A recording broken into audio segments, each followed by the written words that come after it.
Gridiron Grinder! Hut hut hike! All right, party people. It's Thursday night, Gridiron Grinder time. I'm Ryan. With me, as always, my buddy James. Just a couple of dudes hanging out, talking about what's going on in the NFL each week. This is episode 191 of Gridiron Grinder. We're going to kick things off with Name That Stadium. We're going to cover the news from the past week. Then we're going to give you guys a preview of the 2024 NFL schedule. After that, we'll close it off with our question of the week. James, my man, how's it going tonight? It's going good. How's it going with you? Pretty good, man. Pretty good. Whenever you're ready, name that stadium for us. As you can see, it's part of the show, traveling around different stadiums that host NFL games, tie it into something we're talking about or something going on that week. First person guesses right, gets an extra special shout out. Bookmark it, show it off to your pets because you don't have any Your friends. pets. Anyways, last week nobody picked, nobody even took, nobody even said fuck you. But I was in Philadelphia. I kind of tied it in because I happened to actually be in Philadelphia last week for work, so Makes that's sense. that's where I went. Yeah. And hey, if you don't have any pets, show it to your imaginary friends. I just saw that movie with the kids. They liked it. Good stuff. But come on, guys, get it going here. Hook us up. It's been a while. Uh, yeah, but whatever. We'll keep it moving here. James, let's do our recap of the past week. And so, just kind of skimming through some of the NFL news. It looks like the Browns have released defensive end Lonnie Phelps. He had a DUI. Uh, I guess it was fairly serious. He crashed into a restaurant. Not a good situation, obviously. They've decided to part ways with him. Um, the Patriots, they have extended running back Ramondre Stevenson. He has agreed to a 4-year, $36 million extension. And he just had his coach talking him up, I think, about a week ago that, he can be a workhorse back and, they're expecting a lot of good things from him, all that kind of fluff stuff. But So I don't um, know what the fuck the Patriots are doing with running backs, like because they signed Antonio Gibson for 3 year, 12 million with 5.3 guaranteed, and now Ramondre Stevenson 36 million, 4 year, 36 million extension with 17 guaranteed. So they just gave up like $24 million in guaranteed money to running backs, and it doesn't make sense based on what the rest of the market has shown for them. yeah, and I mean, Gibson's going to have to be the change of pace receiver out of the backfield. But for 9 million a year, they got to be thinking Stevenson's going to be touching the ball a lot. So, Yeah, you know, and I think that that's the direction they want to go, right? They want to be a physical running team, is what it seems like. And, at least until they get their young quarterback up to speed, that's probably the way to go. So I'm yeah. good with all that. All right, let's see what else we got going on here. Looks like the Broncos have hired ex-Stanford coach David Shaw. He's going to be a senior personnel executive for the team. I like that move. I didn't really hear a whole lot about this before it happened, but David Shaw, the past few years, he's been on like the draft shows and things like that for the NFL, and hmm very sharp guy. He was obviously a good coach, but knows the game well, knows how to recognize talent very well. And so, I think he'll do Denver good, and, it gets him kind of back in the action. So I like that move. Yeah, I think he's a good coach. I don't know what all went on with him in Stanford, but I didn't think he would ever coach outside of there. Yeah, The same way he here. talked, like, because there's how many years was he like highly touted and talked about as like the next big NFL coach that was coming in, and And he like now, never like really interviewed, at least, there weren't, it wasn't like huge in the public, right? If he did, it was yeah, just quiet behind the scenes stuff. I don't think I ever remember him interviewing. Yeah, I can't remember any specific examples. I mean, it's like every year you got the rumors with Jim Harbaugh, and, there's guys like that, like Chip Kelly, back when he came out of Oregon, and, just stuff like that. But yeah, not with Shaw, but Either way, he's going into a front office role, and maybe that's where he wants to be, is more, in there, having an impact, doing whatever, analyzing players or whatever it might be. But I think it's good. Keep him in the game somehow. Well, so you said you we were just talking about an interview, and I just pulled up the article for his hiring, and apparently he was one of the candidates that interviewed for the Broncos head coaching job Really? before Peyton was hired, which I don't remember hearing about it, Yeah, I but don't even remember hearing it. Yeah. Huh. Just quiet. yeah. Strange. All right, so keeping it moving, man. So I did see an article, I don't know how much this matters right now, but I think it could matter, with tight end George Kittle from the 49ers. He had core surgery this offseason, and he's saying he lost 30 pounds since he's had the surgery.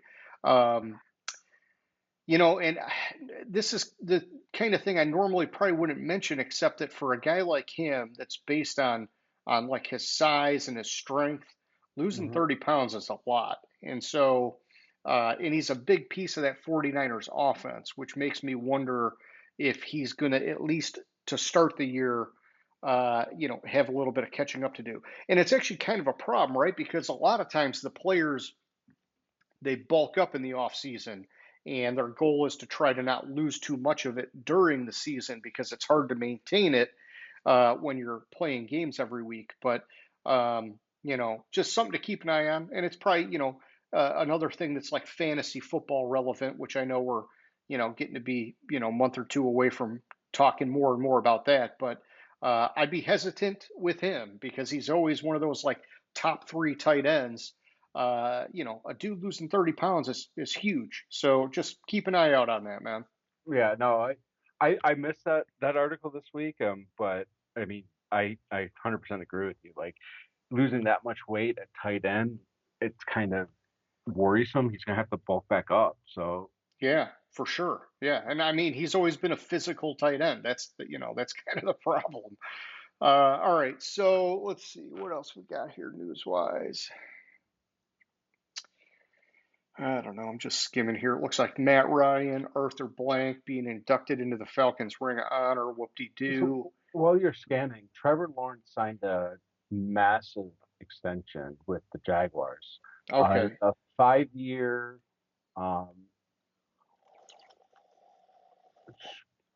it doesn't say the total like of the contract, but it was 142 million fully guaranteed, $37.5 million signing bonus, and he's making 55 a year. So what's that? 25. It's 250, it's 275 for the 5 year extension, Yeah. which worries me for the fucking quarterback market, because Trevor Lawrence has really been a middle of the road quarterback. Oh yeah. Yeah. They're And betting on him like ascending into like the top five tier, right? yeah, and to get that massive of a contract, It's just where it's going. that's absurd. Yeah. That's why Dak's bitching, Yeah, because because he had they're wanting him to take 40, and he's wanting 55 or more. yeah. So I'd seen some stats about it. He has 60 turnovers in his first three seasons. 21 in 2013, 14 interceptions, seven lost fumbles, That's 11. a lot, man. There are only 11 quarterbacks who have made their debut since 1978 that have turned the ball over more in their first three seasons.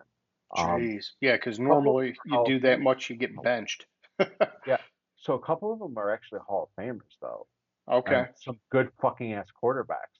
Uh, with like Warren Moon, um, who had 73. Peyton Manning had 64. Yeah, Peyton Manning had a really rough start, especially his rookie year. And John Elway had 61, but that list also includes quarterbacks like Mark Sanchez and Blake Bortles, who, Yeah, I gotcha. So yeah, I mean they're hoping he's going the Hall of Fame path, not the butt fumble Sanchez path. yeah, exactly. But I don't know. I don't agree with giving him that massive a quarterback because he hasn't shown shit yet. I gotcha. Yeah, no, I agree. I think it's tough, right? Because if you don't do it now and he has a great year, you could be sort of pushed into a corner later. But man, it's tough. It's a hard pill to swallow. Um, and when I look at the team last year, how weak their offensive line was, I try to give him a little bit of a free pass, but at the same time, I mean, the dude was like such a highly coveted quarterback coming out of college that, oh man, I don't know. So we'll see. I think it's got to be a huge year for him. I think that's what it boils down to. Of Yeah, course, if it's exactly. not, he's fine. He's getting all the fucking money in the world. But yeah. All right. So James, have you seen the Baltimore Ravens purple rising helmet that I they've have come out with? not. I have, So I have it's not. it's yeah, it's just going to be used for one game this year. But I tell you what, man, it's weird because when I first saw it, it made me think of the Minnesota Vikings. And I kind of just thought, oh man, it's almost like the uniform is just too too similar now to what the Vikings Oh, do. And I yeah. get it, it's only going to be one time, but come on, man, be a little more original than that shit. Yeah, I agree with you. That it I just Googled it and it looks almost identical to the fucking Vikings uniform. Yeah, freaky, man, freaky.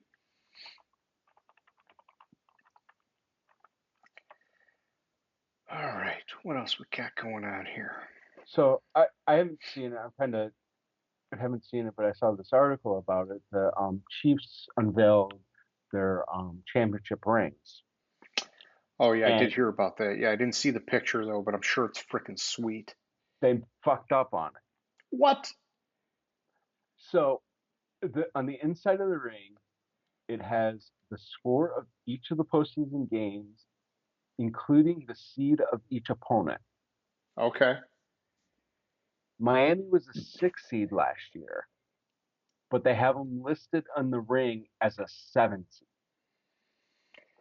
All right. So this is going to be the most valuable Super Bowl ring of all time because of that, right? Isn't Yeah, that? It's like if you're dealing with like a collector's item, it's the ones that have the mistake that end up being worth more than all the rest.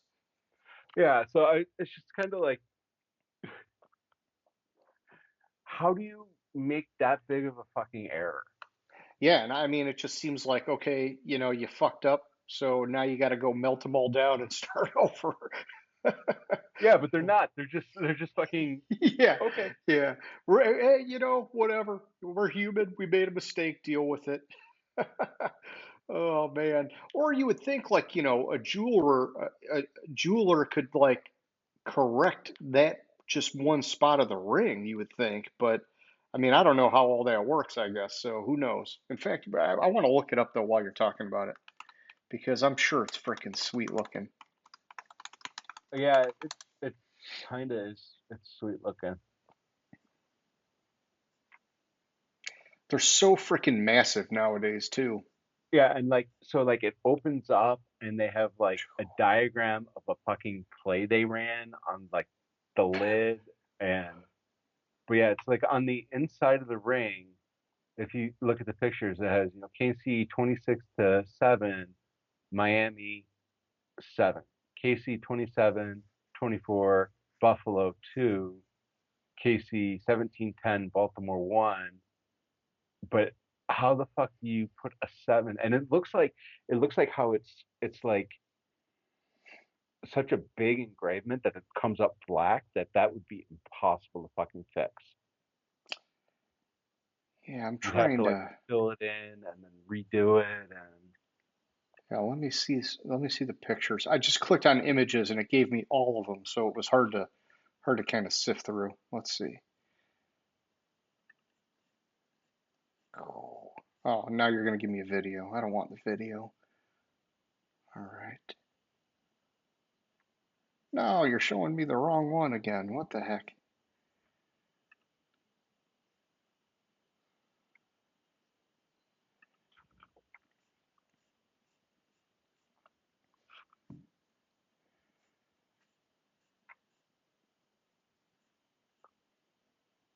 Jeez. apparently you can buy replica of it for I, $80. I just saw the Somewhere replicas, man. Heck yeah. somewhere from 28 to 600. But I still don't know how you make that big of an error on Yeah, man. I just want to see the new one, man. They keep showing pictures of all of them together. All right. Oh yeah, I see it now. How it opens up. Can I make this bigger? I don't do Twitter or X or whatever. whatever the fuck it is. Yeah.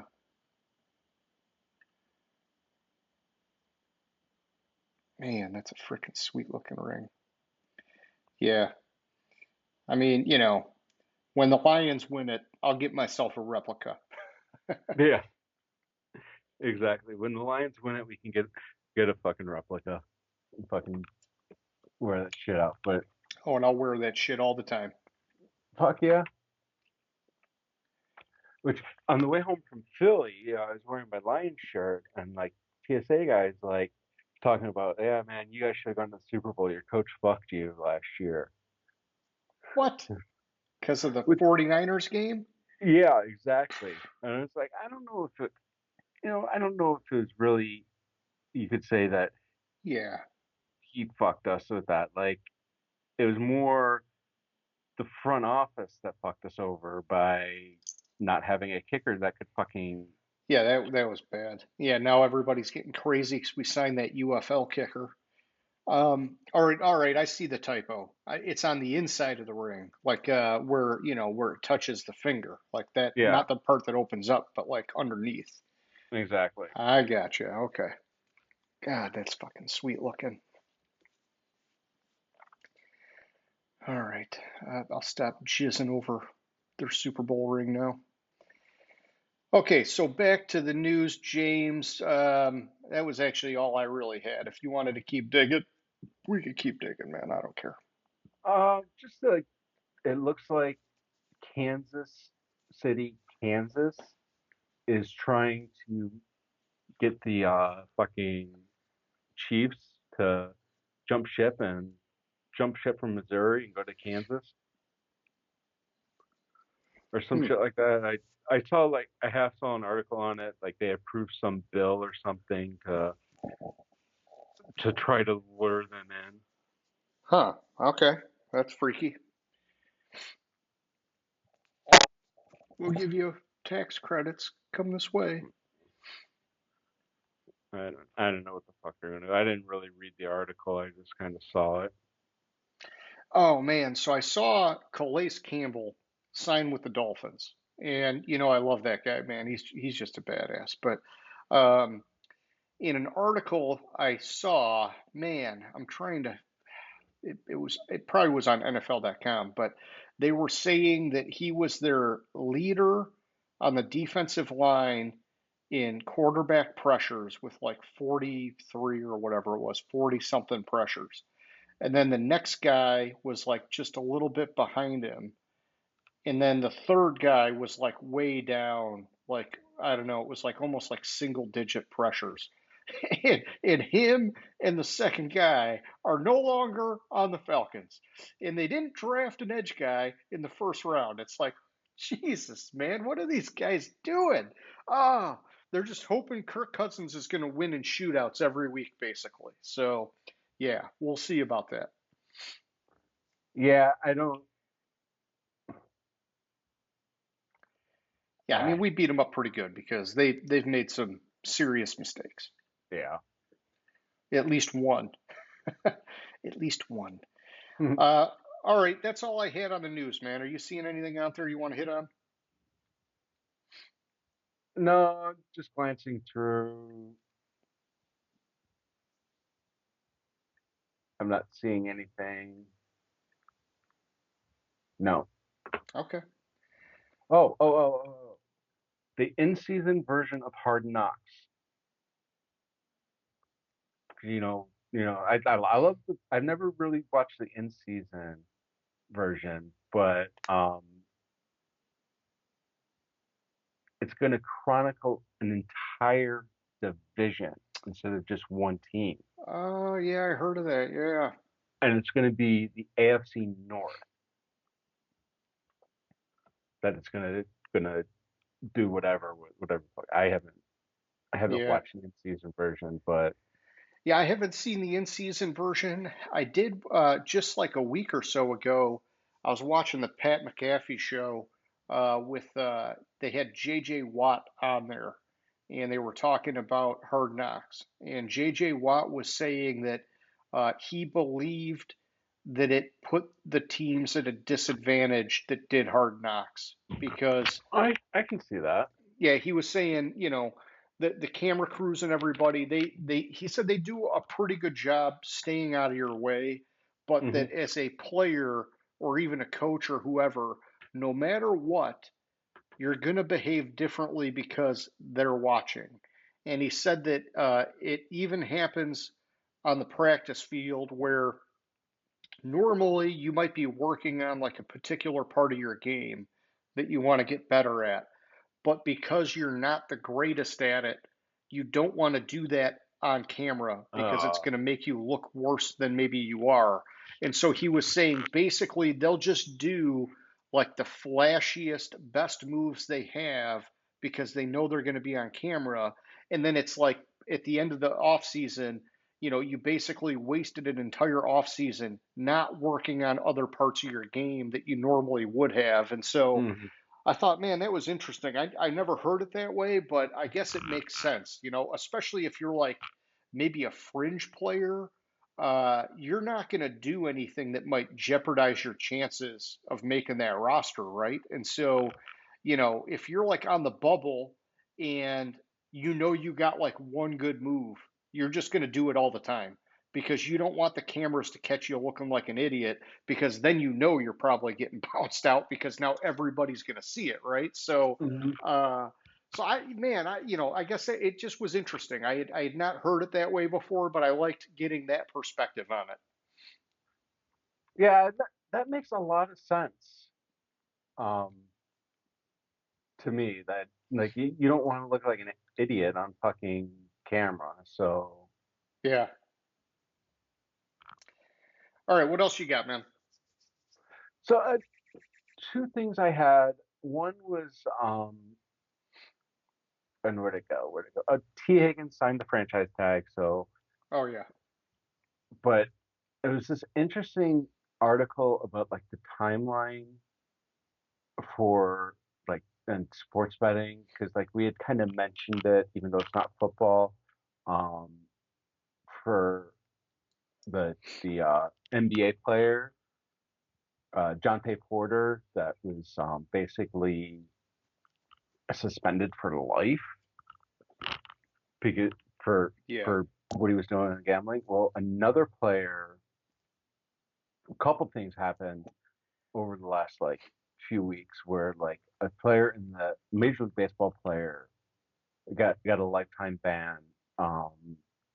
It was actually a San Diego guy that got a lifetime ban for receiving information that he wagered on games involving the Pirates when he was with the team last year.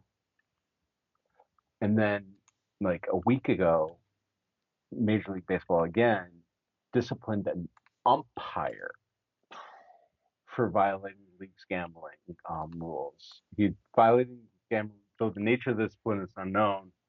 He says he didn't bet on baseball, but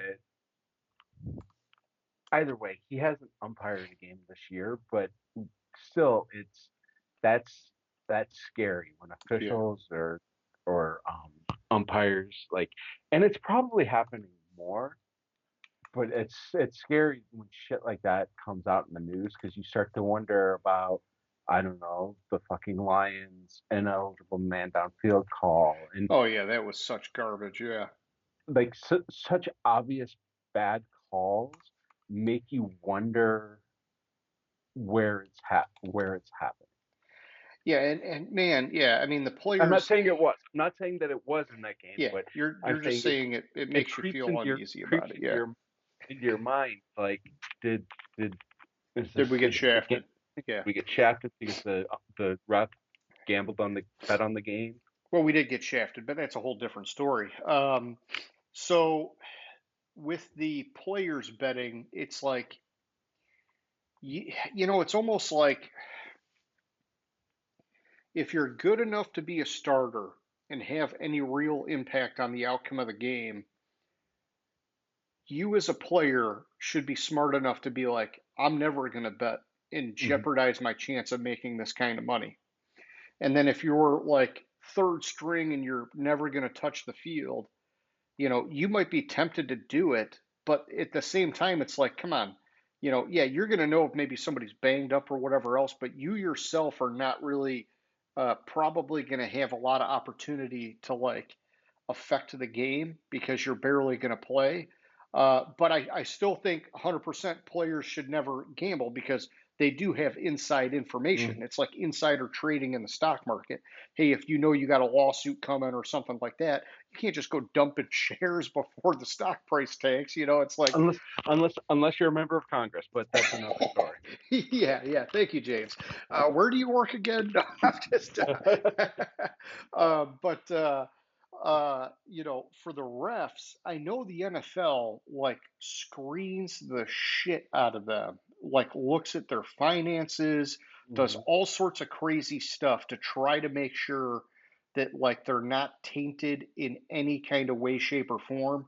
But at the end of the day, dude, they are still people, and it's almost like you just never fucking know because if you're a ref, let's just say fucking like Jeff Bezos comes out of nowhere and it's like, dude, I'll give you a fucking billion if you let my team fucking win this game, man. I mean, it's like, you know, you would hope they would say no, right? And you would probably be thinking, well, how am I going to do this and get away with it because it's a fucking $1 billion. Somebody's going to catch wind of it or whatever. But like people do fucking make mistakes and get tempted by shady shit and whatever. And it's like, man, I don't know, dude. I don't know. Yeah, and the thing with it is like it's so easy to like. So what the NFL does, I'm not saying that this is something I would do. I'm not saying that this is something that happens with the NFL. Is so they review their bank accounts. Well, how does the fucking NFL know that that's all their bank accounts? You They could have probably an run a credit offshore report. account, but okay, so I Yeah, have what? a Give it to my mama. yeah, or I have an offshore account. Like credit report is not going to show your bank accounts. Well, There's yeah, I guess that's true. Yeah, the offshore stuff. That's yeah. yeah, like what There, where there's a will, there's a way, James. there's certain and there's certain like even running the credit report, it's not even going to show a U.S. bank account unless you have a credit card with that company. Like my credit report doesn't show where I bank. Yeah, I guess that makes sense, right? Yeah, so it's yeah, I don't know, man. I don't know. So I mean, there's really There's a like lot of ways to get away with it. yeah, there's really like three. Here, I'm gonna transfer you the fucking deed to this $5 million house on the beach if you fucking make a couple calls go my team's way, right? Like how would Yeah. you ever find that out? Because Well, it's gonna well that show up. It's gonna show up as the guy like gifting the property, right, with the IRS. yeah, but what it's where it's going to show up is it's going to show up on the deed because as part of the deed, which is Well, then it's public public record, record. Yeah. the public record, you have a lien on the property, and like that would show up. But if you Not then if you give it to his mama. or you create a trust that then owns a corporation that you put the Oh yeah, the property trust in, stuff gets complicated. Yeah. I mean, there's so many ways that somebody could skirt it and actually successfully. Let's not give anybody any ideas, James. That's not what we're here to Okay, do. okay, I'll stop. I'm just saying that yeah, what the NFL does is good, but it's not foolproof. That's Yeah. my whole. Yeah. Oh, sorry. I'm gonna have to keep checking my phone on occasion to make sure my air conditioning is staying on because I'm just like sweating my nutsack off over here, man. So, and I got a Nest thermostat, which it's like after a little while where it's on, but the temp's not going down, it just quits and just turns off. It's like, yeah, we're not getting anywhere, so we're just gonna shut down for a while. No, you stay on because it's only going to get that much hotter if you turn off. Oh, all right. So, yeah. Was there anything else on the news, man? Apparently, just looking a little bit forward ahead, we have the schedule for next off season. On February 18th to March 4th is the window to tag players. March 2nd is the start of the new league year and free agency. The draft in Green Bay is April 24th through 26th. On April 7th, teams with new head coaches can begin off-season workout. And on April 21st, teams with returning head coaches can begin off-season workouts. Okay. Just something to look forward to. I know it's a ways in the future, but I was hoping as I started it, I could tie it into what we're talking about this tonight because I was hoping they were going to have the schedule release date and all that shit in there, but it didn't. Okay. Okay. For those teams, Carolina Panthers that are already out this year, they can start looking for. Actually, I'm not going to say that. I'm not going to say that about Carolina.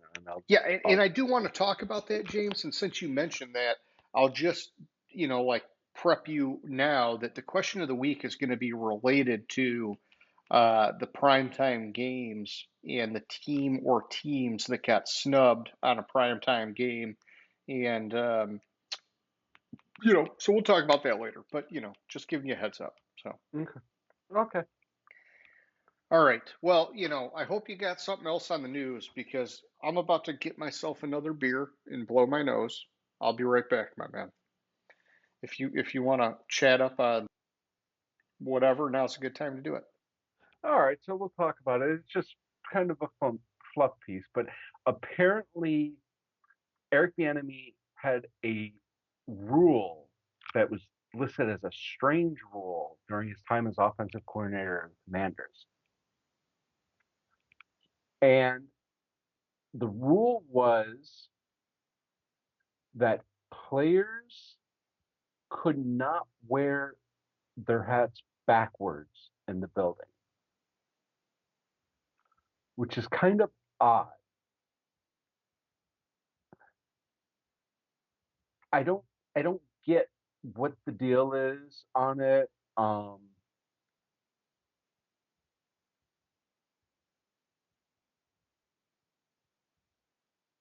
Maybe it was, and I'm kind of glancing through this.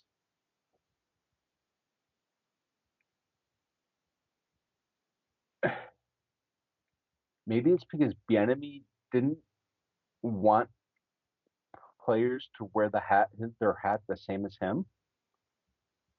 If I'm reading the quote correctly, which is fucking weird.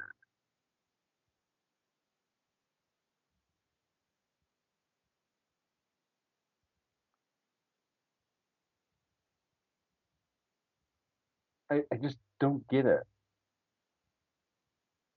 Like, what is the Yeah, deal with that is wearing weird. your hat backwards? I put you on mute there for a second because I was blowing my nose, but yeah, that is strange. Yeah. Oh, hey, I want to preserve my identity because it's part of like helping me be more recognizable and maybe, like the Matt Patricia pencil in the ear stupid shit, like maybe I'll stand out more and get more job opportunities or something. I don't know. I don't know. I mean, I liked him, but something like that's just weird. I don't know if it's Or good or bad or whatever, but or maybe he didn't want players to wear their hats differently than he wore his hat. Like it's something with how Bieniemy wore his hat, and it was just offensive oh, players. just unity. Let's all look the same. Yeah, Not be and different. Let's look the same. Or who knows? I don't know. That's strange, man. yeah, it's just strange. I thought it was weird, and you wanted to kill some time. It's the first thing I saw, so Okay. I went with it. All right. Well, I'm back, and so we can keep it moving here. Keep the show rolling. All right. So James, why don't we switch Wait, wait, wait, gears? wait, wait. Before you go there, Oh apparently, boy, now you got real news. apparently, the new Madden NFL 25 trailer opens with the Steelers' Justin Fields as a kick returner. So, do you remember a couple weeks ago they were talking about if he would be a kick returner, and I think he scoffed it off like he wasn't going to do it. Yeah, and I mean, for him, it seems like, I mean, everything I'm hearing is that he looks like dog shit at quarterback in Pittsburgh practice. I would be thinking about could I get in as a kick returner and maybe make some flashes and stay relevant? so what it went from, and it wasn't even Fields that kind of scoffed it off, was that the special teams coordinator was talking about Justin Fields being back there as a kick returner to to make the point that send the message that no matter who you are, you could be on special teams. Okay. And that was the whole point of it. And apparently it went into Madden fucking doing it. So the trailer apparently it's the Steelers and the Browns, and Dustin Hopkins kicks the ball to Fields. Okay. And I'm sure he And does a then little razzle dazzle, and it's, a no, trailer. So no. He just who he he just takes a knee. he quickly this is a quote from the article. He quickly pulls off a reverse handoff to Cordell Patterson. So he Okay. catches it, turns Yeah. around, hands Yeah. it off to Patterson. All right. Yeah. Well, that's what he'll do if he plays special teams. I'm not running this shit. I'm giving it to Yeah, somebody else. Uh, yeah, no shit. if I if I was Justin Fields, that's what I would do too. Just fucking hand it off. I mean, I don't know, man. I think he's got to reevaluate his prospects in the NFL. Yeah, If he could actually show some juice at kick returner, I would entertain it because it looks like his path at quarterback is fizzling out fast. yeah. I mean, if you can't beat Russ on how Russ has been playing the last couple of years, something. Exactly. Yeah. Exactly. Yeah. All right. Now are we ready? Now we are ready. Now we are ready. Okay. So, switching gears. 2024 NFL schedule preview. This came out, I don't know, a little while ago now, but we've had a lot of things happening with vacations and sicknesses and other things Yeah, going on that have slowed us down a bit this off season. But it came anyhow, out a month ago, about yeah. a month ago. So it came out a month ago. We're going to go through basically A to Z, talk about each team, just a couple of the highlights that we're picking up on their schedules, uh, you know, hardest schedules, easiest schedules, international games, blah, blah, blah, blah, blah, primetime games, all that kind of fun stuff. And yeah, so, starting from the top, man, let's talk about the Arizona Cardinals. Arizona. Let me pull this. It, I yeah, didn't I pull this. was, I didn't note the primetime game, so I'm gonna apologize. well, yeah, here, let me pull up the primetime games because I do have uh, on CBS Sports, they're showing the Cardinals are near the bottom. They are one of four teams with only one primetime game. Hmm. And I don't know that that's horrible, but because, they're a team that they're, basically starting from the ground up. And I think they surprised some people last year with Kyler Murray being out and how they played. Now he's back. They're expecting some better things, but they, man, I don't know. It's just hard to say. What I will say is I was looking at their schedule, James, and it looks like they're playing 7 games against playoff teams from last year.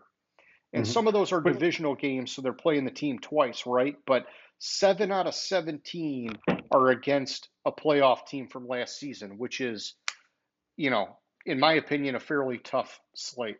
it is, you would think, but based on Vegas projections for wins, they actually have the dead middle strength of schedule. They are Really? 16 out of 32 for hardest schedule. So just the non-playoff teams they're playing suck that bad? Yeah, Huh. which I I mean, thought it's that. weird because yeah, because then it's like you got the Jets in week 10, so they didn't make the playoffs, but with Rodgers back, they could be a problem. Um, man, I don't know, dude. This seems like a tough fucking schedule. So they have like early on they have three straight home games, weeks 2 through 4. It's 8 out of 17 games are against playoff teams.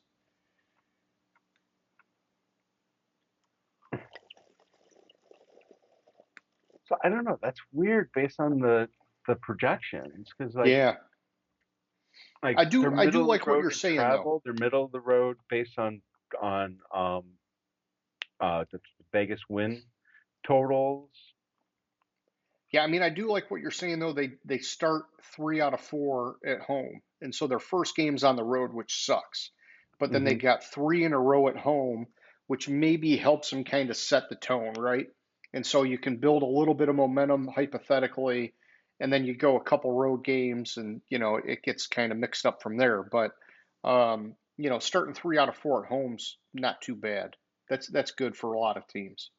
Yeah, and interestingly with them, so they're on the road, then three at home, then two on the road, one home, one road, two home, bye, two road, two home, two road. Yeah, they're It's doing a lot of twos.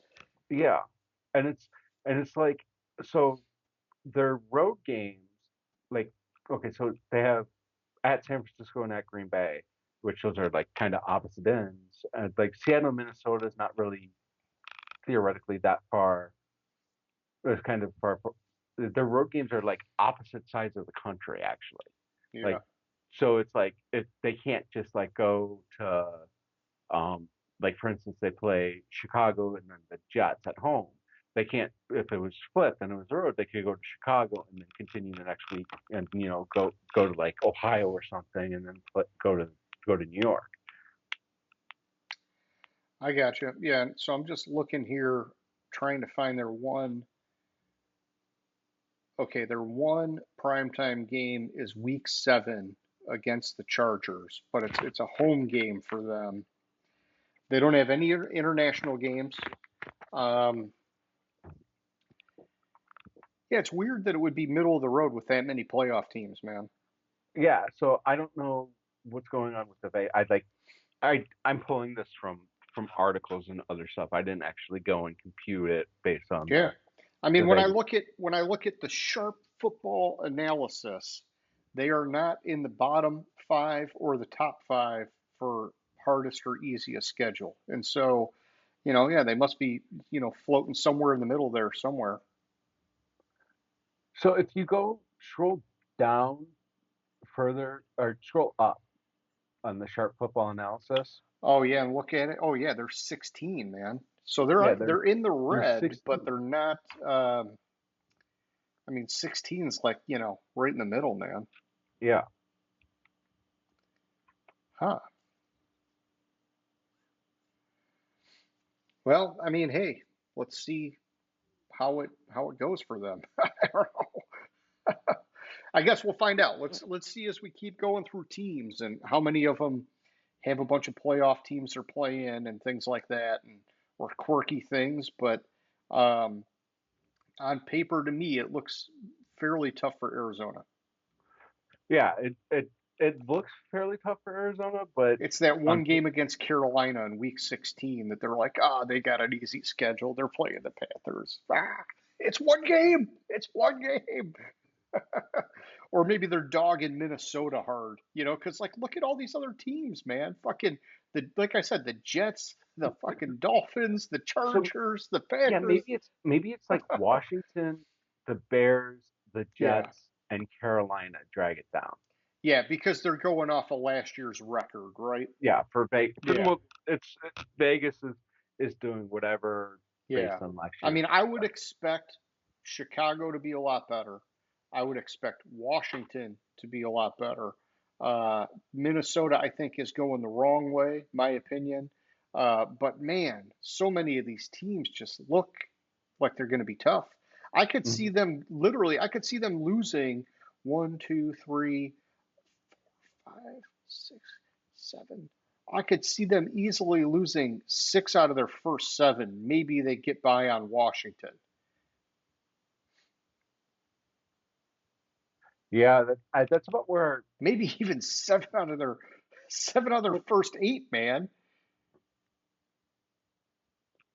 mm, Chicago's. No, no, I'm Yeah, saying 7 out of the first 8. seven out of Yeah, their first eight because they're playing Miami in week eight. So if they beat Washington in week four, that means they're losing seven out of their first eight, hypothetically. yeah. And then, Chicago, we'll find out, but they're not going to be a joke, I don't think, even though they got a rookie quarterback. And then you got the Jets week 10. If Rodgers is playing, dude, I mean, it just, But I will say this. What's his face? Gannon had him playing great last year, unexpectedly, with very little talent. Hmm. He seems to be a pretty good leader for that team and a pretty good coach. You know, I think he'll find a way to get some wins, but I think it's going to be an uphill battle for these guys, man. Oh, uh, it's gonna be an upward battle for them. I I agree 100% with that. But let's see if there's any other. I'm not seeing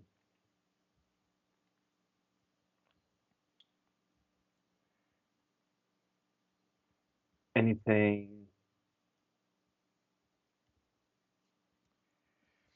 Yeah, I mean, this is just me nitpicking, but it's like week 12 and week 14. You're playing Seattle, like 2 out of 3 weeks. It's like, I don't know. I just wish the NFL would find a way to like spread those things out a little bit more. Well, I don't just like seeing you play that same team that close together because it's almost like you don't have a lot of time to kind of regroup and figure out maybe how to do better against them the next time. well, just wait till we get to the Bears. Just take a All look at the right. Bears schedule, and you'll know what I'm talking about. Just wait till we get to the Bears. Gotcha. Gotcha. Yeah. All right. All right. Okay. So are you ready to go on to our next one? Yes. Okay. Next up, we've got the Atlanta Falcons. And according to our sharp football analysis, they've got the easiest schedule, and it Hmm. looks like by a long shot. Um, what do you want to tell me about Atlanta, my man? So Atlanta, I'm they had a weird quirk on their schedule. Let's see, Atlanta. I'm just looking So at they so had, so they've they got had, they had, four primetime games, man. That yeah, seems like a lot. they got four. Yeah, they have four primetime games, but they have three straight home games again. Oh yeah, dude, they're playing four out of their first five at home. That's Hmm. huge, man. That is huge. It'd be better if it was those teams at the end of the season. Like take out take out New Orleans.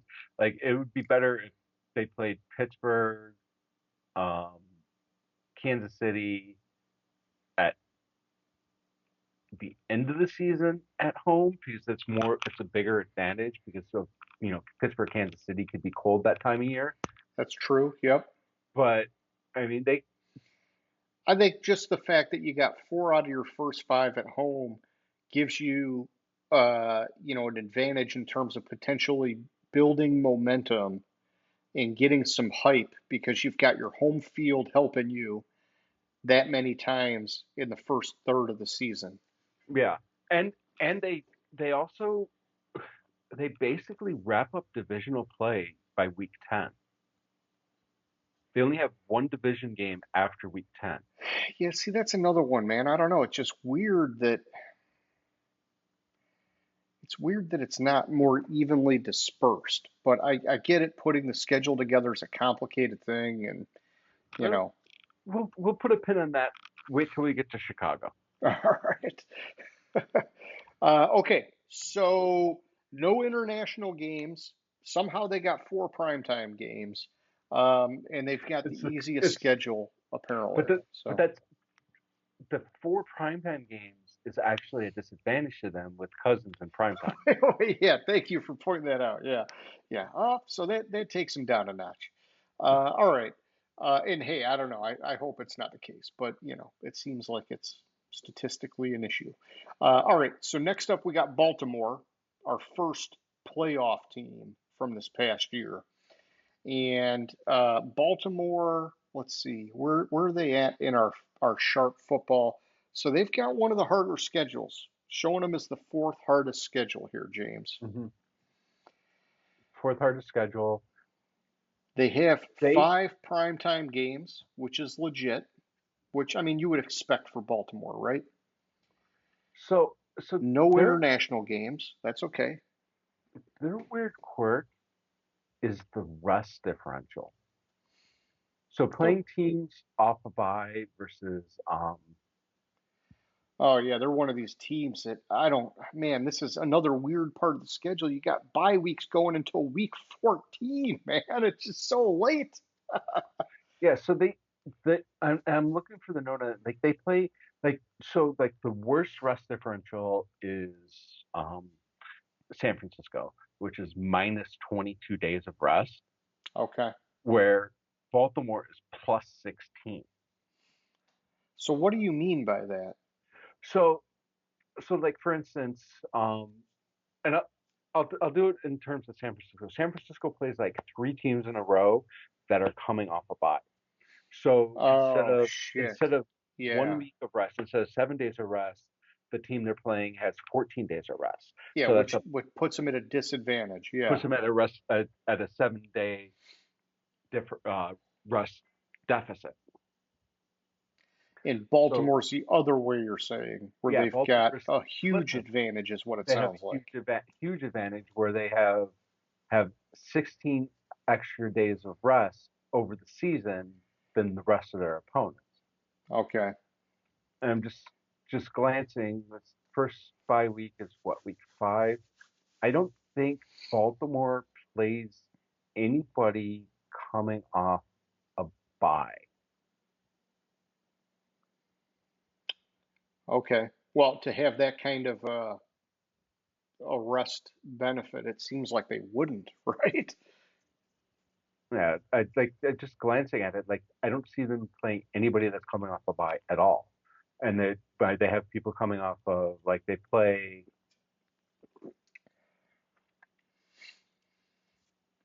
I think they have people coming off of primetime games too. Like it's just weird, like how the fuck you get such a big disparity Yeah. on I mean, I would love to see Kansas City punch them right in the mouth in week 1 and that. just be like, yeah, fuck you guys. Yeah, you got a hard schedule, but you got a huge advantage on the rest. So we're just gonna beat you down right off the bat. Uh, I, I I have a problem rooting for Kansas City, but I Yeah, hear and what you're saying. man, I think it's like a good and a bad thing, right? With that late of a bye, because by that late in the season, they're gonna know, are they pretty much in or out of the playoffs? Hmm. And I mean, knowing Baltimore, they're going to be in, but like hypothetically, 2 out of their last 4, you've got Pittsburgh and Cleveland. If somehow Tomlin has Pittsburgh in the playoff picture, or Cleveland, who made the playoffs also last year, Baltimore's getting a bye in week 14 to rest up before they've got to play those 2 potentially crucial games for them. And I think Baltimore's going to be a step ahead of both of those teams, but I think that could be a benefit down the stretch. Yeah, and looking at it, Baltimore travels in the bottom third, bottom half or so of the league distance wise. Yeah. They only travel linear distance a total of 15,500 miles, where like the worst one is like it's like half like the worst one and like right around like maybe like a third more or half more, 50% more than the um, least amount of travel. Okay. Which you would think with Baltimore, how they because they're playing the West, the AFC West, and they're also playing the NFC. So they're playing the AFC West, but they're also playing the NFC North. Glancing at it, Gotcha. yeah, they're playing the NFC North, or not NFC North, NFC East. I'm sorry. I'm seeing New York thinking North, and Yeah, I got you. I got you. All right. What else with Baltimore? Are you ready to move on to Buffalo? I don't think there was anything else with Baltimore. No, I think you hit the interesting thing about that rest stuff. But all right. Well, let's take a look at Buffalo. So this is another playoff team from last year. They have Buffalo has 5 primetime games. they have the what's that ninth, 10th hardest schedule. Okay. So they're in that sort of like top area, top 10-ish area. Um, just kind of looking at it, they So start off, my opinion, a little bit of a powder puff at home against Arizona. Then they got to go to, then they got to go to Miami. Um, they've got a 3-game stretch from 4 to 6 that looks like it could be challenging. At Baltimore, at Houston, at the Jets.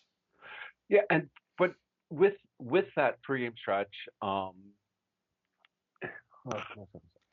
if you look later in the season, also with the 3-game stretch that could be challenging, they play Kansas City and San Francisco basically back to back, but they have a bye week Yeah, they got a between, bye between them. Yep, which those are their that's another tough one. two hardest non-conference or non-divisional games. Yeah, But and you get them they at get a home, bye but yeah, and both of them at home. yeah. Buffalo it looks pretty tough for these guys, man. I mean, Tennessee might be an easy one for them. Um,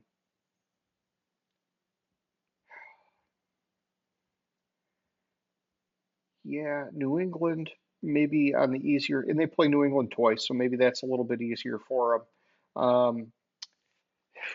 Man, and then I mean, even looking at the end here, so in the last 4 weeks. See, this is where you do these, man, they're playing New England 2 out of the last 3 games. So Hmm. it's like if you're on the fringe of the playoffs and you're Buffalo, you kind of have a really soft landing at the end there, man, where it's A just like, really soft okay, landing. you could beat up on the Patriots twice in 3 weeks to maybe boost you in. That kind of bothers me, but that's okay. It is what it is.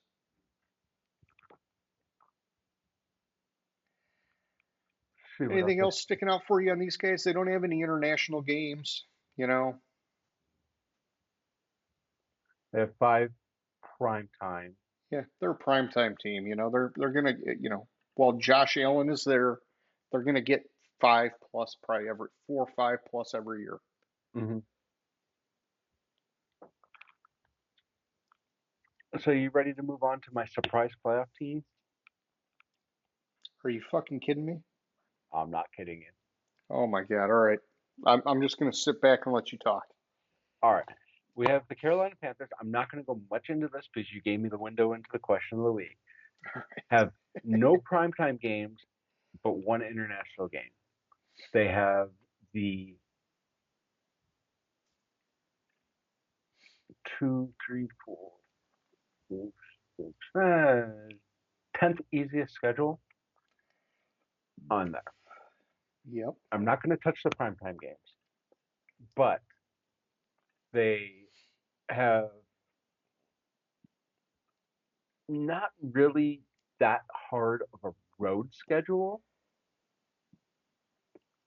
The only playoff team they play on the road is Philadelphia.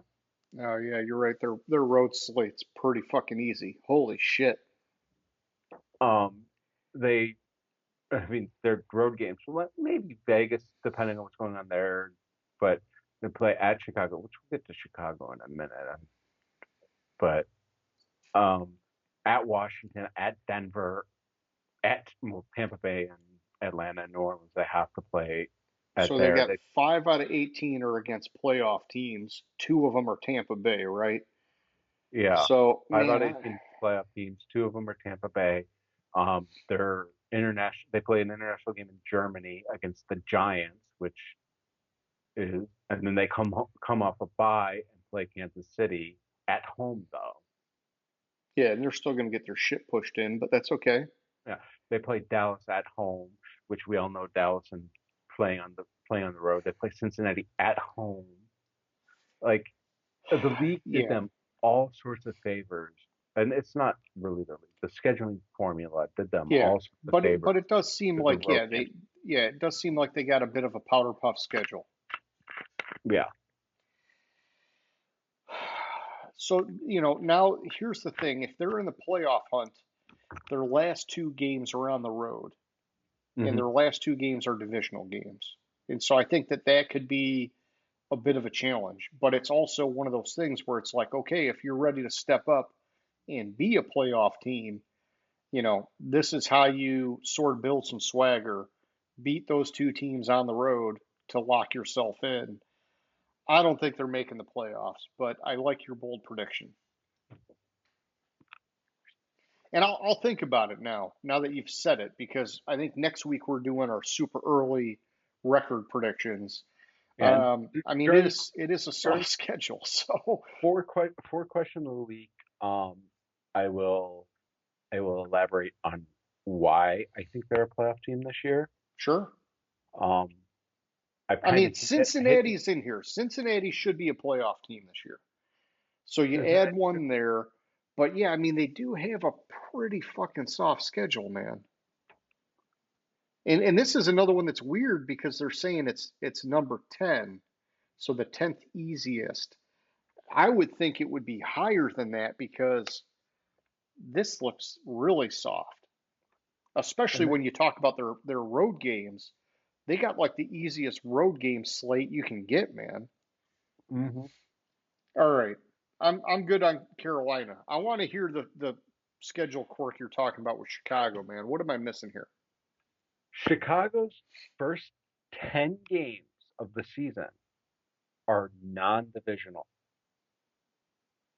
Their first divisional game is week Oh, 11. jeez. Yeah, no, I didn't even notice that until now. Holy cow. They play, of their last 8 games, they play 6 divisional games. Yeah, I don't like that, man. That's fucking garbage. And they play them in kind of groups where it's because it's the last 6 games. So they play Green Bay in week 11, but then play Green Bay week 18, which, okay, so it's not a couple of weeks, but then Minnesota in 12 and then in 15. So what's that, 4 weeks? And Detroit in 13 and then again in 16. So Just the fact that 6 out of their last 8 are against the division, it's basically giving them the whole year to prepare to play the division. a whole year for their fucking rookie quarterback to get ready to Yeah, play the position. yeah, I don't like that shit, man. That bothers me. Also, if you look at their road games, they have all their tough games on the road, really. Non-divisional. They Yeah, I mean, play at Houston. Houston. They play at San Francisco. They play like the only team they play at home that was a playoff team last year. Got Not the Rams. they also Outside they of al- the division. Yeah. they also play in London this year, and they play London and they play on Thanksgiving, and then outside of that they have 3 primetime games. Yeah, I was just about to look at it. Okay, so they got 3. Um, Man, and your sharp football saying the third easiest schedule. Yeah. Yeah, I mean, goddamn, dude, they just want to fucking suck off Caleb Williams and like build that story of, franchise quarterback bringing Chicago back to glory, all this garbage, man. Right, but they also, I just noticed this. They have the 3 consecutive road games at the end of the season. So they have three So Yeah, week no, 10, three yeah, consecutive home, then 13, three 14, consecutive and road. 15. Yeah. But they also have 10 through 12 at home. Yeah. And I mean, I think you're going to know where you're at by week 12, right? And so, it's a matter of, okay, now you've got to close it out with the division at that point. Like, man, I don't know. I don't like what the league did with Chicago. I don't like it at all. We forgot to mention this when we talked about Baltimore. Baltimore plays on Christmas Day, which is a Wednesday. That game is going to Oh, be on yeah. Netflix. Yeah. Yeah. Thank you. Let's bitch about that. All right. Well, at least I have Netflix, so I don't have to pay any more than I'm already paying, right? Yeah, but I just don't get it. Yeah. Yeah. All right. Uh, Cincinnati Bengal time. Yeah. Yeah, good. All right. Let's go to the Bengals. So for Cincinnati, I'm just looking at the strength of schedule here. They are just outside of the top five of easiest. They're at number six, which I think is, that's nice for Joe Burrow coming back, get a little powder puff schedule, acclimate back into the game. But they also traveled the second fewest number of miles Second this fewest year. miles, five prime time games, which, you're going to get with Burrow, right? I mean, it's like the Josh Allen thing. As long as he's on the team, they're going to get 4 or 5 plus Hmm. primetime games every year. So then looking at, they start off with the Patriots. That's a cushy start. They do got to go to Kansas City in week 2, so that's going to be tough. But then 3 and 4, you got Washington and Carolina. I mean, they got to be 3-1 after week 4, right? Mm, disagree. They're going What do to you look past Carolina because they play Baltimore the following week. They're going to lose to Carolina. you think Carolina's going to get the Bengals, man? Fuck. Yeah. You're that high on Carolina. Shit. Okay. All right. Well, yeah, because they do got to go to Baltimore, and then they get the Giants. Yeah, I mean, for the sixth easiest, I could see where there could be some challenges. It does help that they got Tennessee and Denver later on. Hmm. Tennessee and Denver. You got Um, Vegas in week 9. Who knows how they're going to look? and then but you have Cleveland and Philadelphia, which is kind of right before that, the Vegas game. So that's another stretch where they could go 2-2, 1-1-3. Yeah. Yeah, I mean, I could see it. I could see it going one way or the other with Cincinnati. It's going to be hard to tell. It could be one of these ones where it ends up being sort of a little bit of a cakewalk, and it could be one of these ones where, fuck, it ends up being harder than people thought. I mean, flip a coin for these guys, man. Honestly, I could see it going either way for Cincinnati. Yeah, I agree with you there. It's kind of like their their schedule is like she's having like a cupcake before a tough divisional game, even though it's a tough divisional game at home. That's does them no favors. Yeah, Um, and then they have another cupcake before another tough divisional game because the AFC, that's let's be true. honest, AFC That's North true. is a tough division, Yeah, but that's kind of a rough stretch at Cleveland and Philadelphia. yeah. No, you're right. You're right. Um, yeah, and then at the end of the year, you got out of your last four, you're playing Tennessee and Denver, which will help. Hmm. But you do have the last two, four, six. You've got Pittsburgh twice, which is divisional. You've got at Dallas, and then you've got a home against Cleveland. So, man, it's one of these ones where it's like it's a toss up for Cincinnati, man. I mean, as long as Burrow stays healthy, they should be a top tier team, right? And so they should be able to get through all of this. But I don't know. For sixth easiest, it doesn't feel that way as I'm going Yeah, through it, man. It doesn't feel that way, just going through it. But I mean, they have, yeah. I agree with you. They basically play both Super Bowl teams. No, they don't play San Francisco. It's 2 years ago, Super Bowl, not last year. We'll see, but I don't think the prospects are good for Cincinnati. Yeah, I got you, man. All right, well, let's keep going here. Next up, we got Cleveland. They were a playoff team last year. They Lucky as were shit. done no favors by the fucking scheduling. Yeah, they have 3 road games, then 3 home games, and from 3 road games in 4 to 6, and then 3 home games 7 to 9. But that's a tough fucking stretch where their last home games at Philadelphia, then they play Cincinnati and Baltimore.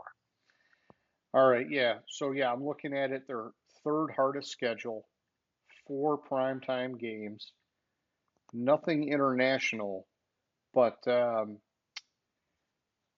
yeah, that anytime you got to go 3 in a row on the road, that's tough. Mm-hmm. 3 on the road is tough, but then the third game on the road at Philadelphia, it's even tougher. Yeah, Right before two tough divisional opponents. yeah. At least it's Vegas and Washington are the first two. And then they got the Giants at home before. So it's like, they might still be able to like scrape through some of those before they have the really hard slate. But well, let's just look at the end here. Let's say Cleveland's relevant at the end of the year. They got Denver week 13, which is nice, but it is not easy at all from there. Pittsburgh, Kansas City, Cincinnati, Miami, Baltimore. I think Cleveland's going to have a hard time getting in the playoffs again. Yeah, I agree there. They have 2 rough stretches that it's going to probably knock them out of the playoffs. Yeah, and 4 of their last 6 are on the road. It's I don't know. I wasn't a believer in them last year anyhow. They just got lucky that Flacco came off the couch and did enough to save them. Mm-hmm. All right. And I mean, hey, we'll see.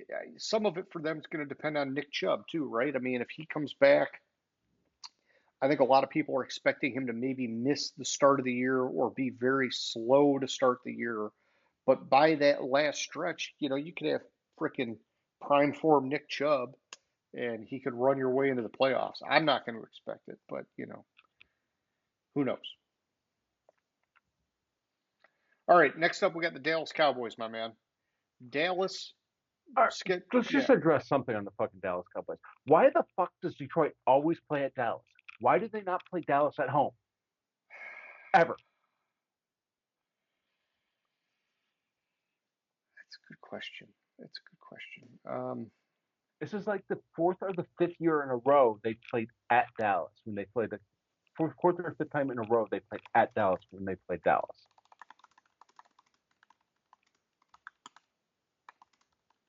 At least. So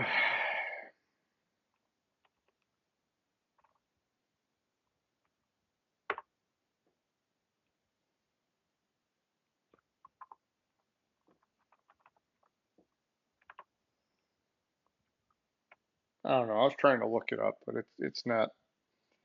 It didn't sort Okay. it the way I was So hoping it would. it's the third time in a row. They played 22-23. They played at Dallas. Last time they played in Detroit was 2019.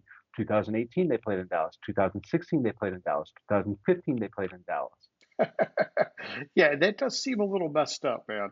All right, and so strength of schedule wise, Dallas has got the 22nd, so they're on the harder side of things, but not like horrible. Um, no international games. They've got where are the Cowboys? Where are the Cowboys?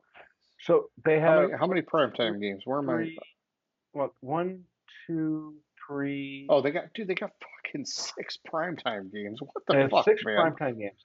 Interestingly, America's team. Yeah. interestingly, both times they played the Giants this year will be on Thursday. Okay. They play the Giants on Thursday Night Football in Week 4, and then they play the Giants on Thanksgiving Day.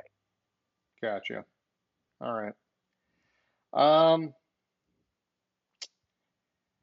Yeah. I mean, Which, interestingly, hold on, let's see the Thursday night game, Green Bay and Detroit.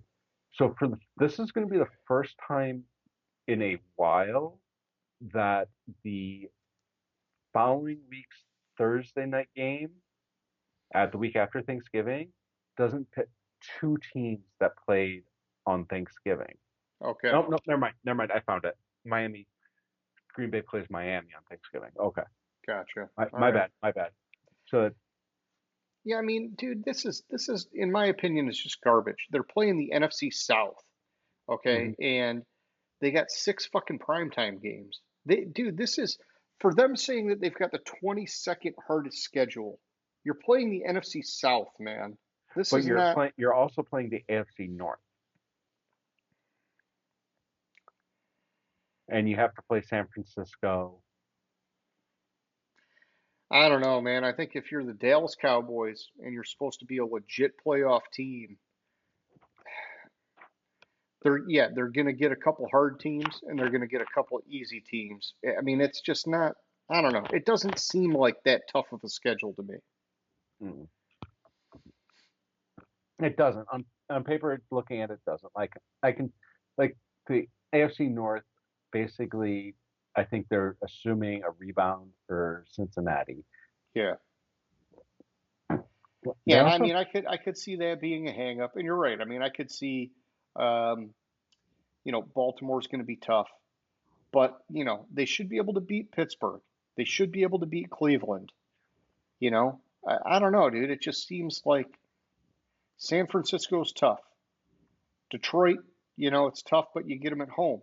That's garbage. Philly, you always got a problem with, um, but that's divisional. I don't know, dude. It just seems like fucking, you know, the NFC South. You got Atlanta, that who knows, they're kind of in a transitionary year, but Atlanta, Carolina, Tampa Bay, they should be able to beat those guys.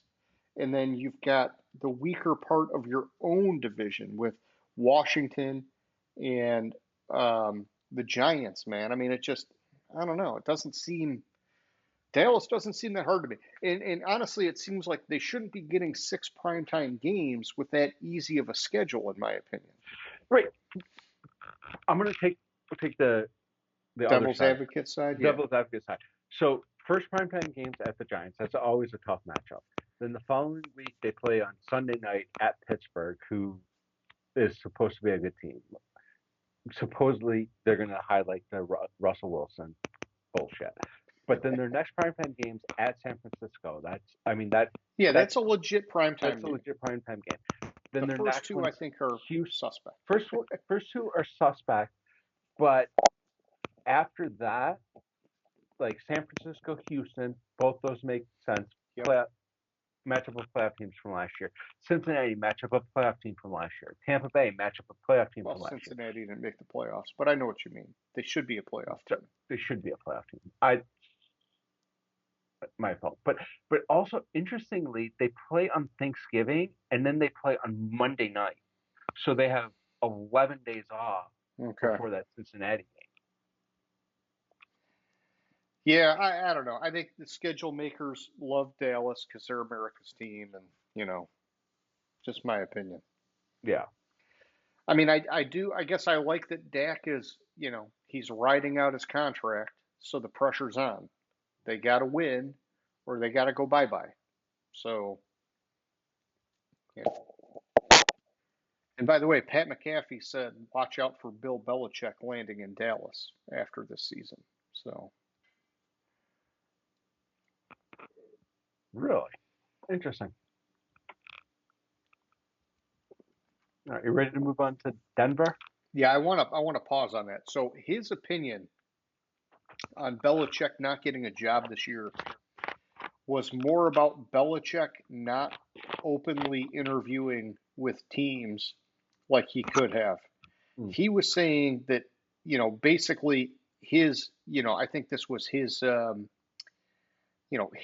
And I don't know how much he had to base it on, but his opinion was that Belichick really only wanted the Atlanta job, or he wanted to take the year off because Belichick would have had opportunities, and that all the people he's talked to around the league are saying that still by far and away, Belichick is like the mastermind of coaches, and that he could have opportunities. He just basically was looking at Atlanta or taking time. But who knows, man? Who knows? So we'll find out next year. If Belichick doesn't get any opportunities next year, well, then it's either he's just hanging it up and he's done because he's getting fucking old, or legitimately teams are like, nah, dude, we're done with you. So, Yeah, we'll see. all right, Denver. Denver I looked at it like it's the eighth hardest schedule. All right, Yeah, so eighth kind of hardest tough schedule. for Denver. Yep. So they play two primetime games. I don't know why Two the fuck freaking they get primetime two games. fucking primetime games. Sean Payton. Um, well, at New Orleans, that makes sense on being a primetime game. Sean Payton's return to New Orleans, that makes sense. Okay, it's a But revenge game. Okay, I got you. but Cleveland, Yeah, it's because Cleveland was a playoff team, and they're like, we got to get you a primetime game, so we're just gonna squeeze one in for you. yeah, and but they finished the last 2 weeks of the season against at Cincinnati and Kansas City at home, which is a rough end of the season. Yeah, but is anybody expecting them to make the playoffs? I'm not. True.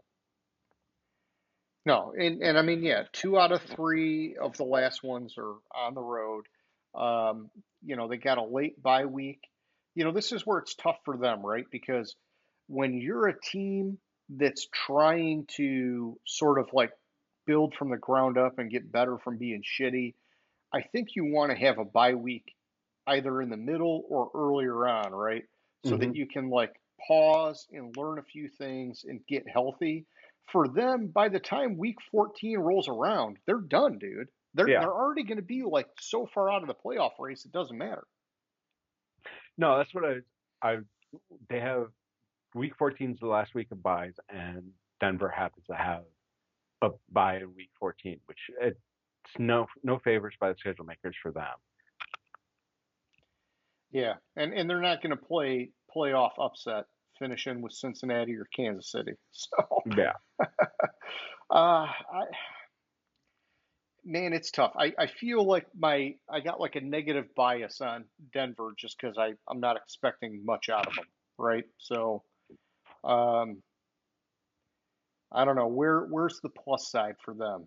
If Pittsburgh sucks, you maybe beat them at home in week two, you know, and then you got to play Vegas in week five, Carolina week eight. I mean, they're gonna find a way to get a couple wins, right? But man, I just You would think, but I mean they have don't they have who's their quarterback? Yeah, they're going with a rookie quarterback, right? They got what they do, Bo Nix or whatever his Yeah, name is. that's right. Thank you. I was drawing a blank. I was like, did they draft a quarterback or am I confusing Yeah, that? no, But they did. They did. Yeah. Yeah, which whatever. which I'll tell the set later. Remind me when we get to the Jets to tell the rookie quarterback stat in week 1 to 5. Okay. Let me just make a note of it right here.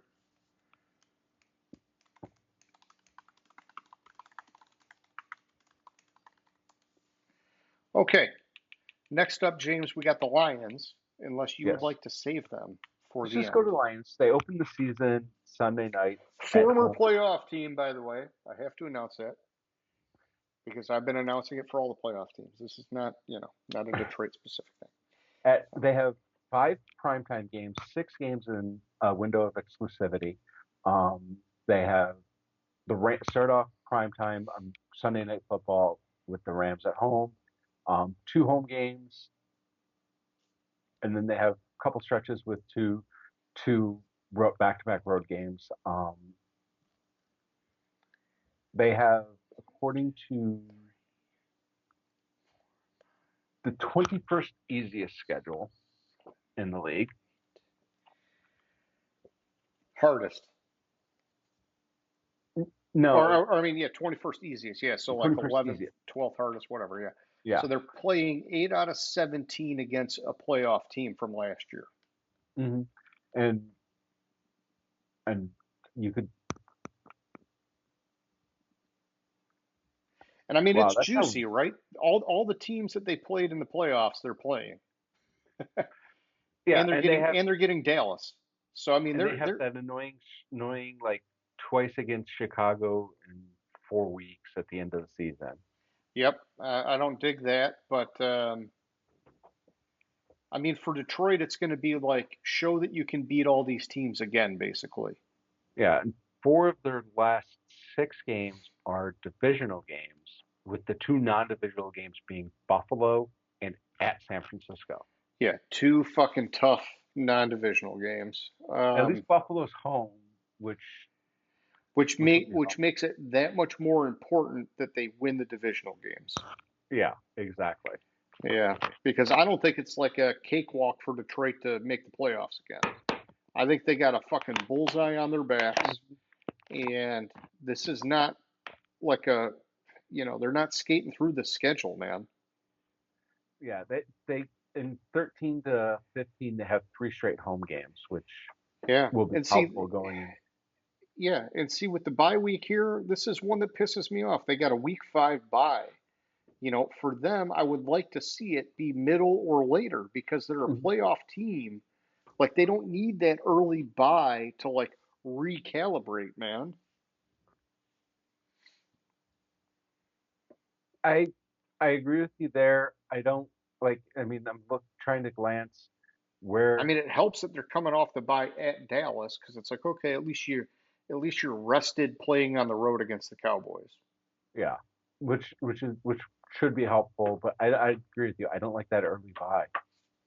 Yeah, I But mean, they it always seems Detroit always has a fucking early bye. Like I it swear, seems like like their bye is usually we always get it. like Yeah, 4 to yeah, 6.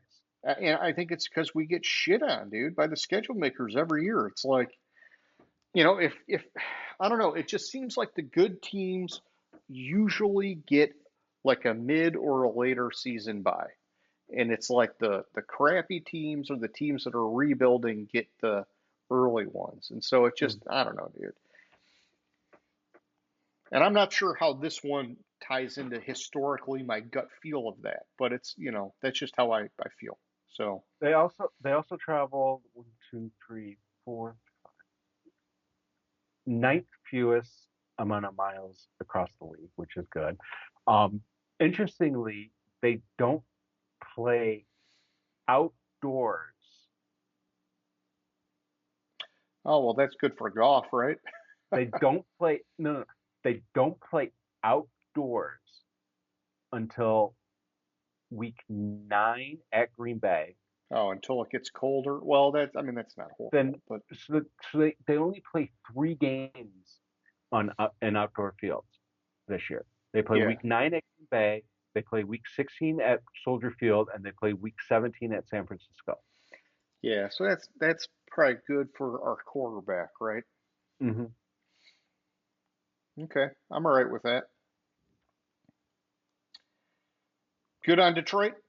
Good on Detroit. All Then we right, let's move go. to Green Bay. Yeah, let's Green go Bay to starts the season off in Brazil. Outside of that, Sao they have Paulo. one, two, three primetime games, and they play on Thanksgiving. So they have 5 games in windows of exclusivity. Trying to glance through, see if I see any real quirks in it. Not really. Like They got a week 10 they bye, which is where you week want 10 to bye, be for a playoff team. but they kind of have a rough stretch. Not immediately after the bye, so the week they come off the bye at Chicago, then they play San Francisco, Miami, at Detroit. It's kind of a rough 3 game stretch.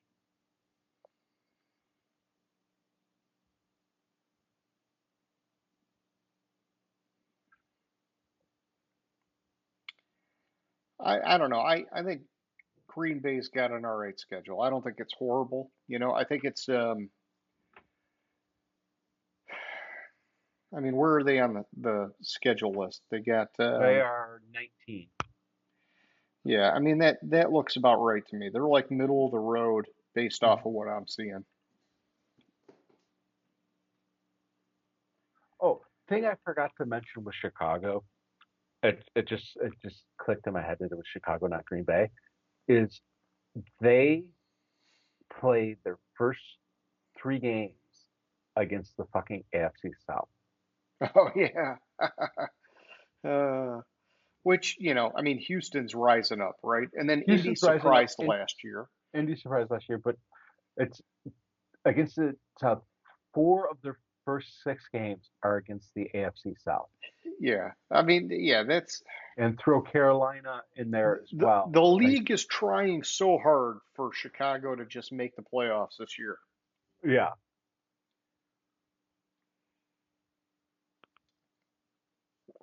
It's because they set them up to do it last year and they failed.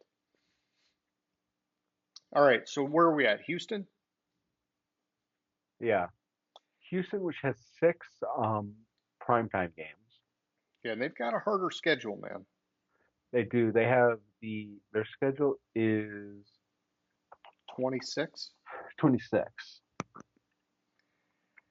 So I they have do like that they this got four prime time. That's nice. four. One, two, three, four, five. What? My CBS Sports says four. Okay, so they play Sunday night, week two, Chicago. Thursday night, week nine at the Jets. Um, week 10, they play Sunday night home against Detroit. Week 11, they play at Dallas on Monday night. And week 17, that's no, okay, I see what it is. I'm counting week 17 as a prime time. I should have said window of exclusivity because I Okay. thought it was a prime time glancing at it, but that's on Christmas Day.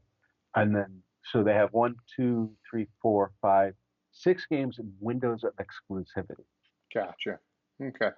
because they play Saturday in week 16 at Kansas City. They have a tough schedule, but the league kind of broke it up a little bit for them, so they don't have too many. Well, actually, I take that back. Wow, that's a rough stretch.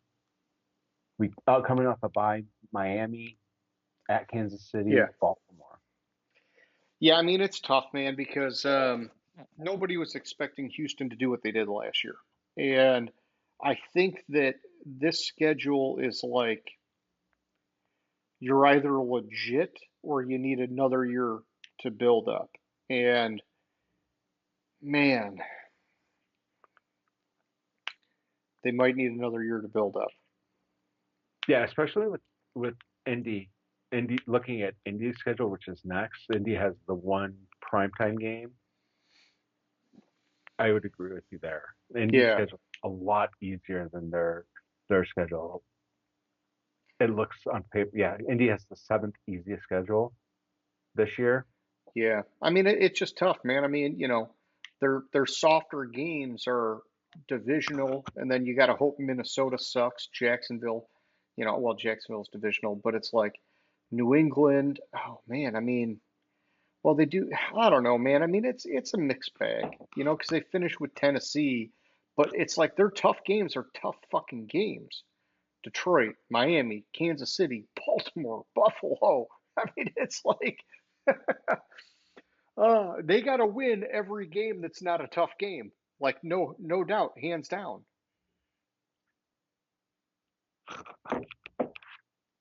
Yeah. All right, well, let's go to Indy, man. Tell me what's going on there. So Indy, like I said, has the ninth hardest schedule. They don't have any really of their tough games on back to back. They have the one primetime game at the Jets, but like they play division. Then they have maybe Houston and Miami back to back. I'm sorry, Miami and Houston. But outside of that, then they have a late bye, which will be good for them. They finish the season kind of with three of Yeah, their four games being fairly easy games. Yeah, Indy's schedule doesn't look horrible to me. Um, I mean, for a team that's coming up with a young quarterback, I think that's the kind of schedule you want. Hmm. That to me is like a confidence builder kind of schedule. Even if Yeah. they went like, like right around 500 this year, I think they'd feel good about it, right? So I like Indy's schedule, man. Yeah, I think the league did Indy a lot of favors with how they with their schedule. Yeah. All right, then we got Jacksonville. So Jacksonville's got the two international games, which you yeah, were telling us about a week or two ago, right? they have the back-to-back international games again. One's technically a road game, one's technically a home game, but it's easier teams. They play Chicago and New England. They have outside of that, they have two primetime games, um, which are tough teams. Their strength of schedule is right around the middle. It's at the 14. It's at number 14 for from easiest to hardest. Yeah. Um, Yeah, I they think don't it's hard right out of the gate, man. Miami, Cleveland, Buffalo, Houston. hmm And then they kind of Indy depends on where Indy is, and then outside that they don't have any real back-to-back stuff. That much of a rough slate back to back. It's just Yeah. those first 4 games that are rough, and three of those Yeah, four are on the road. 3 out of 4 on the road. Oh man. It makes me wonder, are people going to be calling for Doug Peterson's head after Mhm. week 4? It's one of those kinds of situations where they missed the playoffs last year. You just extended Trevor Lawrence. Peterson obviously kind of got like kicked out of Philly, even though he won the fucking Super Bowl there. Man, if they went like 1-3, dude, I would see people losing their shit about Jacksonville. Yeah, I agree there. Like it's a rough start to the schedule, but Yeah. I mean, the good thing is it finishes kind of lighter, right? You're playing Tennessee in 2 of your last 5. You got the Raiders in there. So, I mean, if they can stay alive, the Jets. I mean, the Jets could be tough. It's hard to say. But if they can stay alive until they get through their bye week, they Mhm. kind of have a chance to make a push. But it's not going to be easy. It's not going to be easy to stay alive. So, all right, Kansas City's up next, my man. So How Kansas are you City, doing on time, by the way? Are you good? Because Kansas City would put us halfway through. I I was leaning towards Splitting it up. splitting it up. All right, let's do Kansas City, and then we'll wrap it up for tonight. All right. So Kansas City has 5 primetime games, 7 games in windows of exclusivity. One of them on a Saturday, week 16, and one of them on Christmas Day. Kansas City actually plays 6 out of the 7 days of the week. Yeah, you were telling me that before. I remember that. Yeah. Um, With what, Tuesday being the only day they're not playing? Tuesday is the only day they're not playing, and I'm looking for. So in week 13, they play Vegas on a Friday. Is that Black Friday? No, that's the Friday after Thanksgiving. Or yeah, the Friday after Thanksgiving, so Black Friday. And then they play Christmas Day, which is a Wednesday. They have a Thursday night game, a Monday night game, and obviously the Sunday game and the Saturday. Like it's it's crazy to play 6 out of 7 days Yeah. a week. I think And I think that's going to maybe mess with them a little bit. But honestly, especially for this team being like a fucking perennial Super Bowl team, I do think they got a softer schedule, man. so. It's the first time in 97 years that a team played on 6 of the 7 days of the week. Kansas City happens to be they're not playing on a Tuesday. The last time it happened in 1927 was the New York Yankees, which sounds like a baseball team, but it wasn't, um, played on every day except Monday that Okay. that season. Kansas City's strength of schedule is for Super Bowl champion. It's the 12th easiest schedule.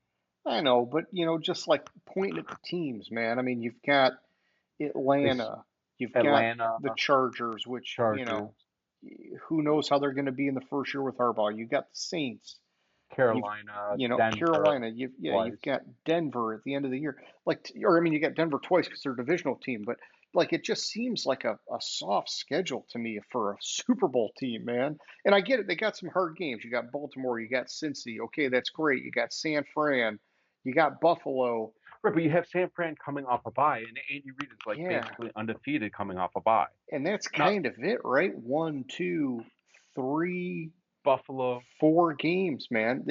In my yeah, opinion, you've got 4 hard games. All of the rest of these should be wins for Kansas City, man. yeah, because they're matched up against the AFC North and the NFC South. Yeah. Yeah, so that one, I don't know. That one makes me wonder what's going on there. It just seems a little too soft for Kansas City. Just my It opinion. it does seem a little too soft for Kansas City, and it pisses me off. Yeah, and they're It's getting such a fucking yeah, easy they're getting schedule. 5 primetime games with a soft schedule. Like that's the thing is to me it's like, it just should be harder for some of these teams, but that's okay. 6 primetime games. Oh, see, CBS is saying 5 for the Chiefs. The Black Friday game I thought was a primetime game. Yeah, maybe it is. I don't know. Well, I'm just reporting what CBS Sports is saying to me, James.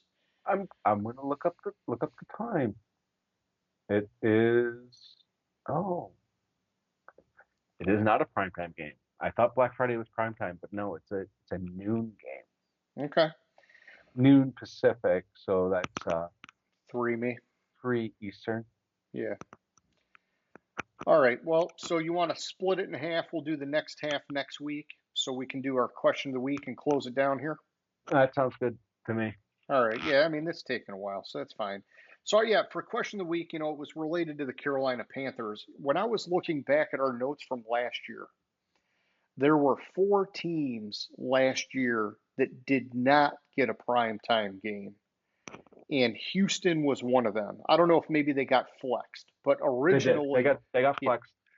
yeah, They did get flexed. I didn't realize there was that many last year. yeah. Well, and so that's where I was going with it is that this year Carolina is the only team without a primetime game.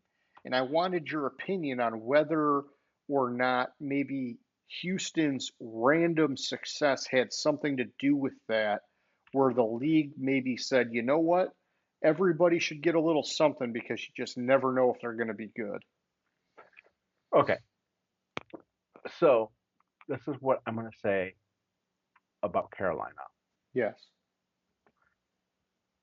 Kind of throws a little bit um wrench into my thinking because I didn't realize that there were so many last year.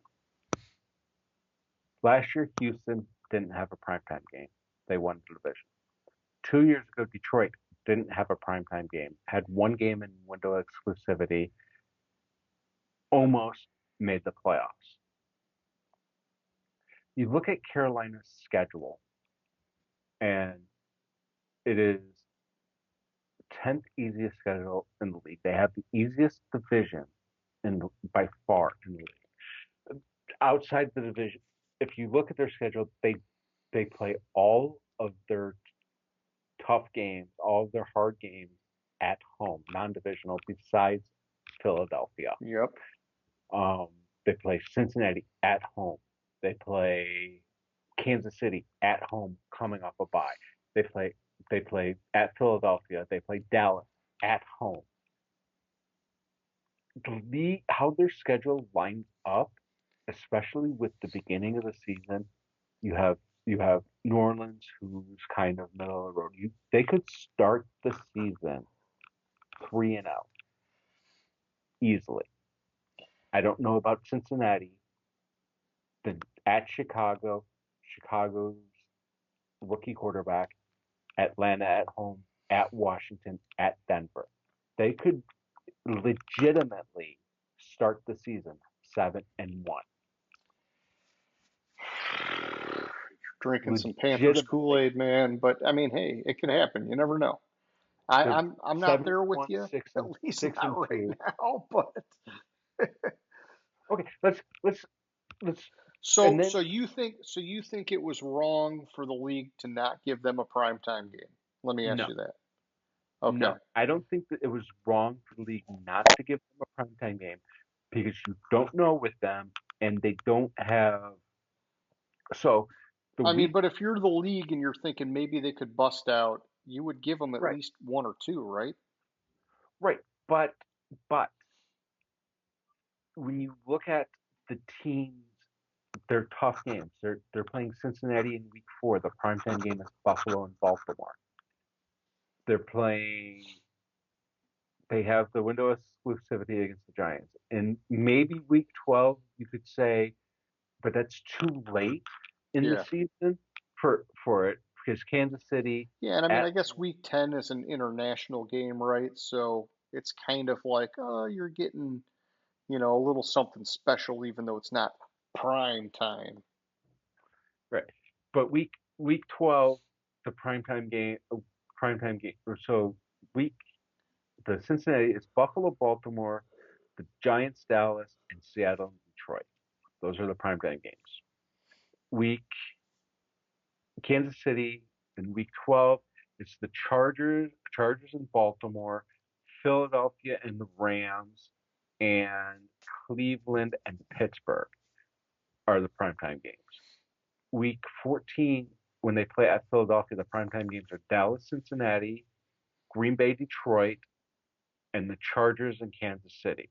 Maybe week 12 or week 14, you could make an argument that give them a primetime game, sub out one of those primetime games, but it's too late in the season where if they fall flat on their face, Yeah, it's not going to to matter, and it it's won't not going to happen. matter, and they don't but they can also that those weeks to Kansas City if Carolina starts the season off like I think they legitimately can, they can always flex the week 12 game into prime time or the week 14 game into prime time or Okay. the week All right. 15 game into prime time. Like they can always flex it into prime time Yeah, if they have for, a for Houston-esque kind of right season. for the end of the season. The beginning of the season, how it kind of scheduling them a primetime game, you would want it before week 8. You would want it in the first half, and it's just they don't play the weeks they played. The good teams, so to speak, are the primetime games are kind of the Yeah, week. it's just It's not there. Cincinnati. It's a Yeah. tough like maybe Dallas and the Giants, but Dallas and the Giants Yeah. is always it's Yeah, I it's wouldn't put always going to be Carolina tough. above the Dallas Giants game. And I And I and I and I don't I don't like I wouldn't seeing put I don't like seeing the Giants in prime time, but and I wouldn't put it's that Carolina matchup. above Seattle, Detroit because Seattle, Yeah, Detroit that's been a regularly good dogfight the last few years. Yeah. exactly. Or there's 2 Monday night games. The other Monday night game maybe Tennessee, Miami. There you go. Yeah, There's the argument. yeah, you could bounce that one. Yeah. Uh, I But got you. but it's that's but either way, the Tennessee Miami game and the Dallas Detroit or Detroit Seattle game, those are going to be kicked off basically at the same time. Okay. Okay. Well, that's all I got to say about that. All right. Well, hey, we can wrap it up, man. I don't have anything else to add. We'll pick it up next week and do the second half and see where it goes from there. I'll probably do a question of the week about what team you think got fleeced on the schedule and which one do you think made out like a bandit once we get through them all or whatever. But we'll cross that bridge when the time comes. All right, sounds good. I already have the answer to that. I can just tell you who Yeah, you can feel it in your jellies. I got got you. a ridiculously easy stretch of the schedule. All right, cool. Well, hey, my man, it was a good time. For anybody who's watching, which we know is like two people, we hope you liked the show. If you didn't, it's okay. And we'll catch you next week. So, Bud, I'll catch you later, man. All right, sounds good. Have a good one. Gridiron Grinder. Hut hut hike.